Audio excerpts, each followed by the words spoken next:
Bismillahirrahmanirrahim.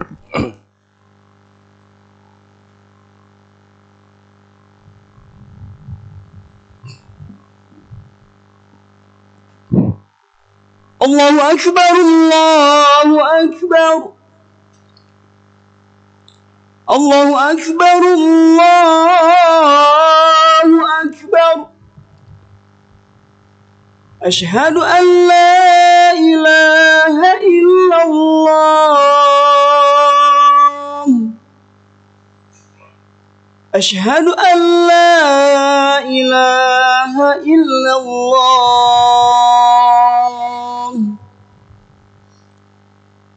Asyhadu anna Muhammadar Rasulullah. Asyhadu anna Muhammadar Rasulullah. Hayya 'alas shalah.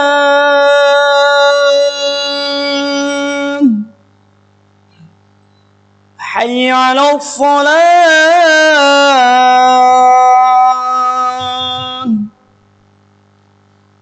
Hayya 'alal falah.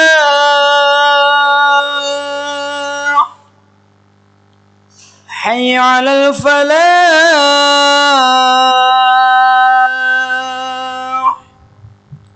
Allahu Akbar, Allahu Akbar. La ilaha illallah.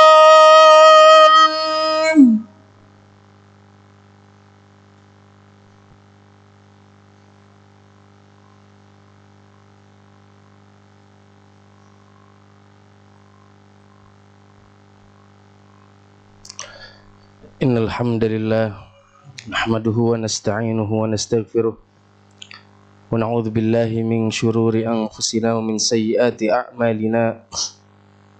May yahdihillahu fala mudilla lahu wa may yudlilhu fala hadiya lahu. Asyhadu an la ilaha illallah wa asyhadu anna Muhammadan abduhu wa rasuluhu la nabiyya wa la rasula ba'dah.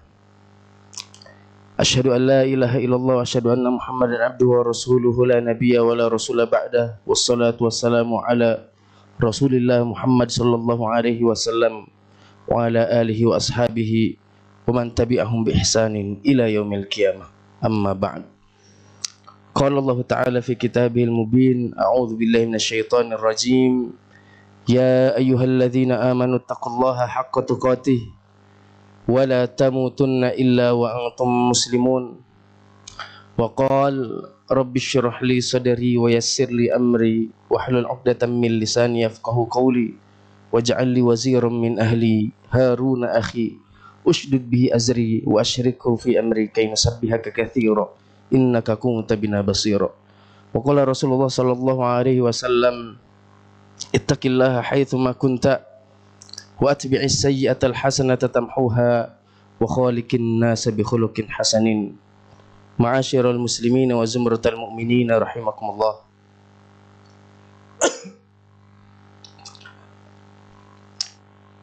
77 tahun yang lalu bangsa ini memproklamirkan kemerdekaannya, bahwa kita terbebas dari segala penjajahan. Tapi di balik kemerdekaan itu ada sebuah narasi yang tertanam di dalam diri kita, di dalam diri mayoritas orang-orang Indonesia, yang ditanam sejak dini, sejak kecil. Sebuah narasi yang tidak hanya mempengaruhi sejarah, tapi sebuah narasi yang juga mempengaruhi kepribadian dan karakter orang-orang yang ada di Indonesia. Narasi itu berbunyi bahwa bangsa ini terjajah selama 350 tahun lamanya. Kalau kita teliti, kalau kita selidiki, dan kalau kita baca beberapa buku sejarah, kita bisa membandingkan mana negara bangsa yang disebut terjajah dan mana bangsa yang disebut berjuang melawan penjajah. Kalau kita perhatikan Amerika sebelum kedatangan Christopher Columbus, Francisco Pizarro, Fernando Cortés, Amerigo Vespucci, itu terdapat 50 sampai 150 juta penduduk natif asli Amerika, yaitu orang India. Maka ketika para penjajah Eropa itu datang, mereka semua habis disebabkan penjajahan itu sendiri dan juga wabah penyakit yang dibawa oleh para penjajah dari Eropa. Dan sebagian dari mereka berasimilasi, beradaptasi, dan menikah dengan orang-orang Eropa tersebut. Lalu di Australia, sebelum kedatangan Pangeran James Cook dan juga para penjajah dari Inggris, terdapat 8 sampai 20 juta banyak suku aborigin, penduduk natif asli orang Australia. Ketika penjajah dari Inggris datang, maka jumlah mereka pada saat ini hanya 45.000. Dan itu pun dilindungi dengan undang-undang konservasi. Mereka seperti hewan yang dilindungi di marga satwa. Sungguh tidak berperilaku sama sekali. Itulah gambaran yang terjadi pada bangsa-bangsa yang terjajah. Lalu bagaimana kita di Nusantara yang katanya kita terjajah selama 350 tahun. Tapi sampai hari ini bangsa natif Indonesia Nusantara itu berjumlah 200 juta lebih. Dan sebagian dari kita adalah SDM unggul di bidangnya masing-masing. Maka ada sebuah narasi yang perlu dikoreksi. Sebuah narasi yang harus diganti. Bukan dijajah, tapi berjuang melawan penjajah. Maka kalau kita perhatikan, pada tahun 1511 ketika Portugis datang pertama kali ke Malaka, dipimpin oleh laksamana Portugal yang bernama Alfonso de Albuquerque, itu untuk menginvasi Malaka. Maka kesultanan-kesultanan yang ada di Nusantara itu beraksi. Mereka bereaksi. Maka bangkitlah Kesultanan Demak dengan membangun sebuah armada, bersekutu dengan Kesultanan Banten, bersekutu dengan Kesultanan Cirebon, bahkan bersekutu dengan Kesultanan Aceh, bergabung melawan Portugis yang ketika itu berada di Malaka. Langsung ada reaksi. Bahkan selama 1508, dari tahun 1511 sampai 1945, itu semangat jihad dan perang yang dikomandoi oleh Fathi Yunus, yaitu putra mahkota Sultan Demak, Fathi Yunus, ketika melawan Malaka, ketika berperang di Malaka melawan Portugis, itu tidak pernah padam sampai 1945.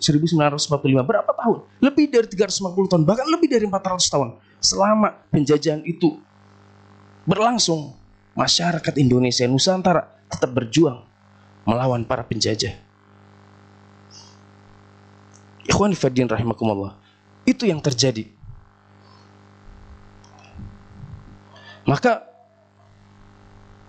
bangsa Indonesia itu tidak disebut sebagai bangsa yang terjajah.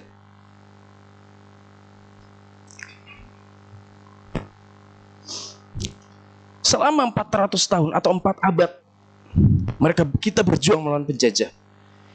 Hanya tempatnya saja yang berganti dan kepemimpinan berganti. Tapi semangat jihad tidak pernah hilang.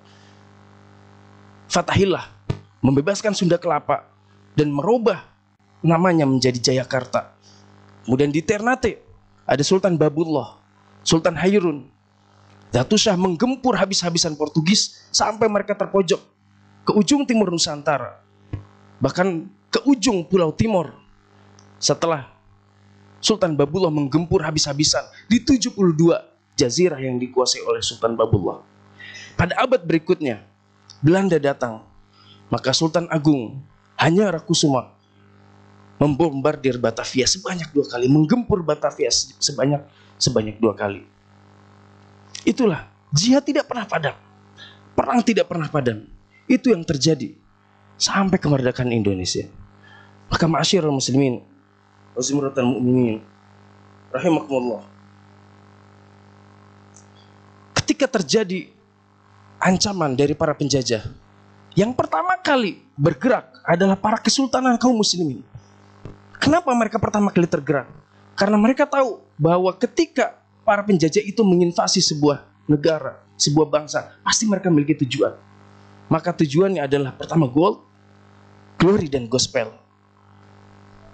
Kekayaan, kemudian politik kedaulatan, dan juga ideologi.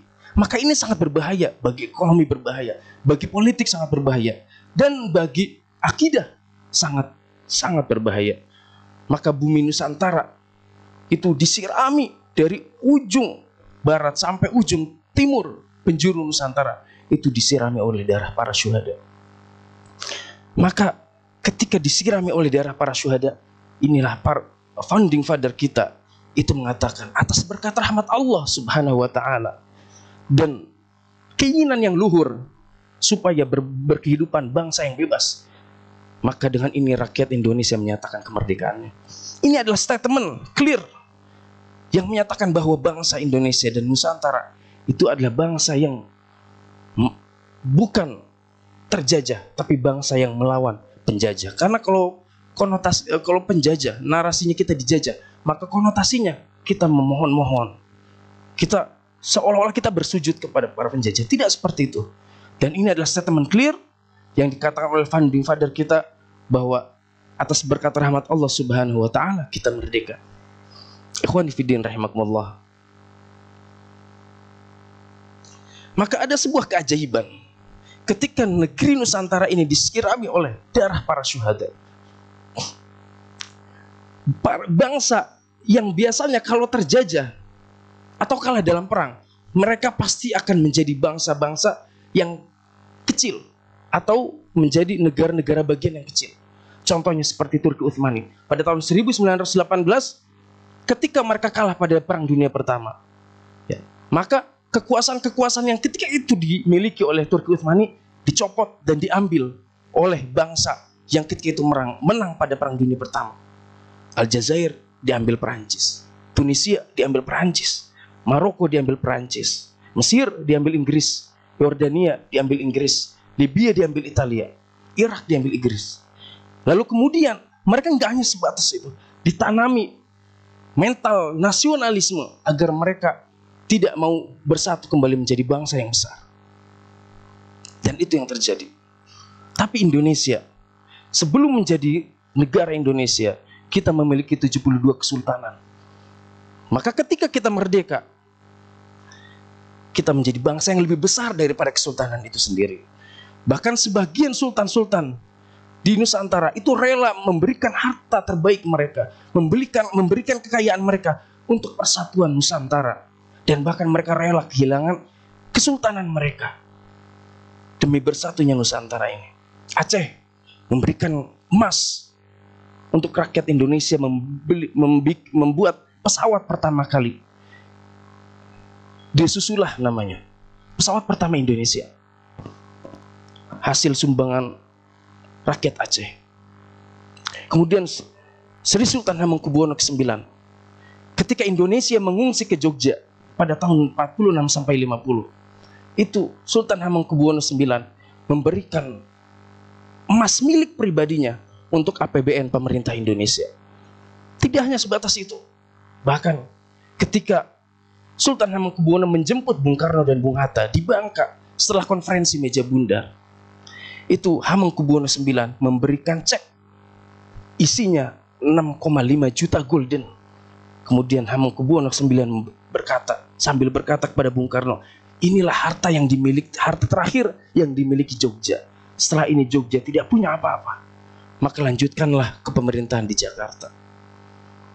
Bahkan Sultan Siak, Syarif Karim II memberikan hartanya sebanyak 18 juta gulden emas untuk pemerintah Indonesia.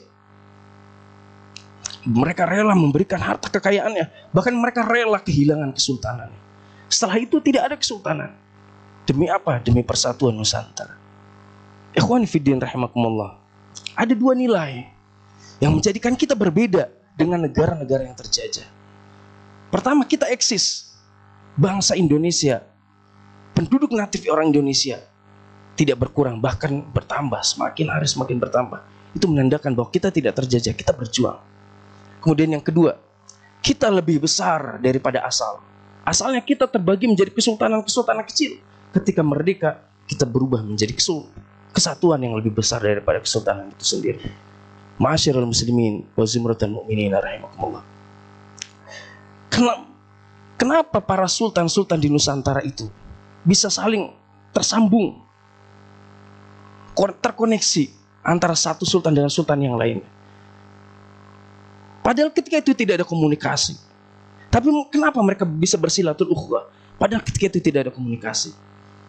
Ada 2 poin. Kenapa mereka bisa seperti itu? Yang pertama, karena nilai Islam itu sendiri. Dan yang kedua adalah sikap toleransi dari tokoh-tokoh Islam itu sendiri.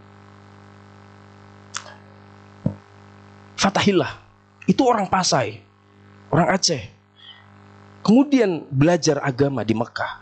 Sepulangnya dari Mekah, dia melihat, mendapati, dan ternyata negerinya sudah terjajah oleh Portugis. Maka dia berjalan ke ujung timur sambil berkata, di mana ada sebuah daerah yang saya bisa berjuang di daerah tersebut untuk mencegah liberalisme Portugis. Maka Fatahillah pun disambut oleh Sultan Demak yang bernama Sultan Trenggono. Lalu kemudian dijadikan putra mahkota dan dinikahkan dengan putri dari Raden Fatah. Lalu kemudian dinaikkan jabatan menjadi ulama dan panglima dan diperintahkan untuk membebaskan Sunda Kelapa. Coba perhatikan, Fatahillah itu orang Pasai, orang Aceh. Tapi kenapa dia bisa terkoneksi dengan Sultan Trenggono kalau bukan Islam yang menyatukan mereka? Fatahillah itu orang Pasai. Tapi kenapa bisa mau membebaskan Sunda Kelapa dari cengkeraman Portugis? Padahal itu bukan negerinya dia, bukan bangsanya dia. Kenapa? Karena Islamlah yang menyatukan mereka. Ikhwan fillah rahimakumullah. Terkadang sejarah itu yang menulis adalah siapa yang berkuasa pada saat itu. Kita tahu bahwa kebangkitan nasional itu berdasarkan kepada Budi Utomo.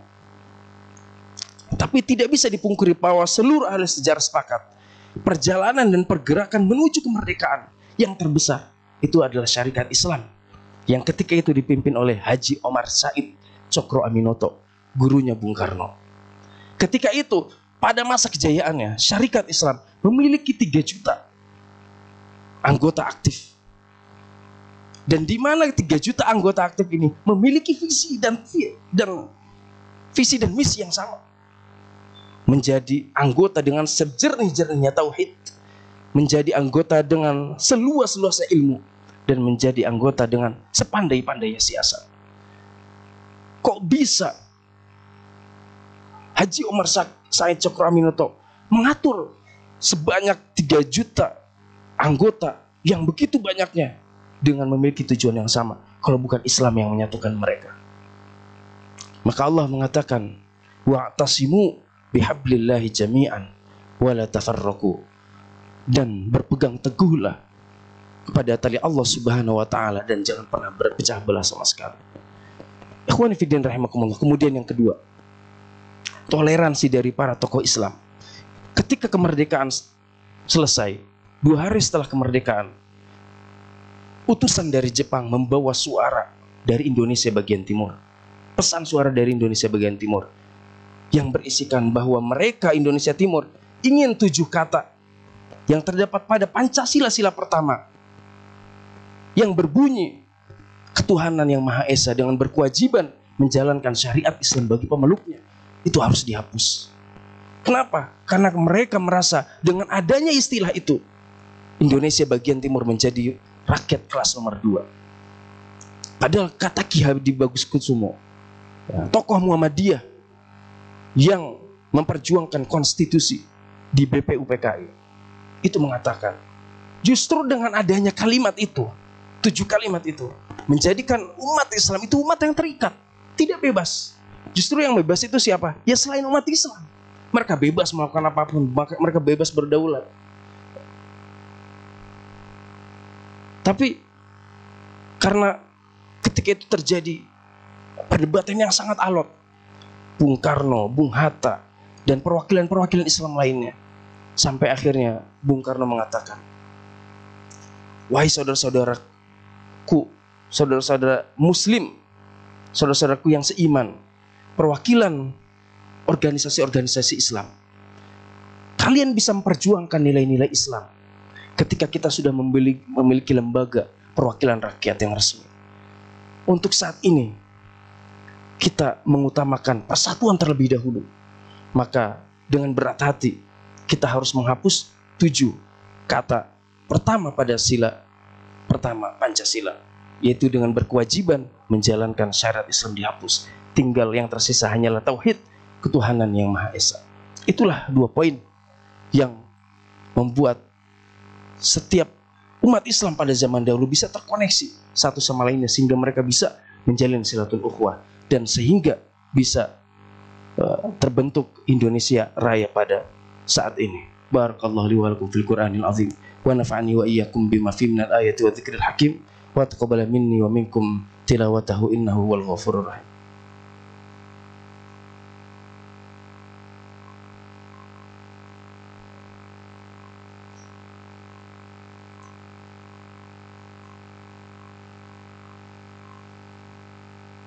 Innal hamdalillah nahmaduhu wa nasta'inuhu wa nastaghfiruh wa na'udzu billahi min syururi anfusina wa min sayyiati a'malina. May yahdihillahu fala mudhillalah wa may yudlilhu fala hadiyalah. Asyhadu an la ilaha illallah wa asyhadu anna Muhammadan abduhu wa rasuluhu la nabiyya wa la rasula ba'dah. Qala Allah ta'ala fi kitabihil mubin. A'udzu billahi minasy syaithanir rajim. Wal 'ashr innal insana lafi khusr illa alladhina amanu wa 'amilus shalihat wa tawassaw bil haqqi wa tawassaw bis sabr. Wa qala fi ayatin ukhra innallaha wa malaikatahu yusalluna 'alan nabi ya ayyuhalladzina amanu sallu 'alaihi wa sallimu taslima. Allahumma ighfir lil muslimina wal muslimat wal mu'minina wal mu'minat al ahya'i minhum wal amwat innaka sami'un qaribun mujibud da'awati aqwadiyal hajat. Allahumma izzal islam wal muslimin wansuril mujahidin wa a'li kalimataka ila yaumiddin. Allahumma ahlikil kafara wal munafiqin wa shaddid syamlahum wa zalzil aqdamahum wa alqi fi qulubihim ru'ba ya Allah ya rabbal alamin. Allahumma sahil umurana wa sahil umura wali walidaina wa sahil umura asatidatina wa sahil umura biladina hadha Indonesia wa sahil umura biladil muslimin fi kulli makan wa fi kulli zaman fi masyarikil ardi wa magharibiha. Rabbana atina fid dunya hasanah wa fil akhirati hasanah wa qina adzabannar. Ibadallah, innallaha ya'muru bil 'adli wal ihsan wa ita'i dzil qurba wa yanha 'anil fahsya'i wal munkari wal baghi ya'idzukum la'allakum tadhakkarun. Aqimissalah.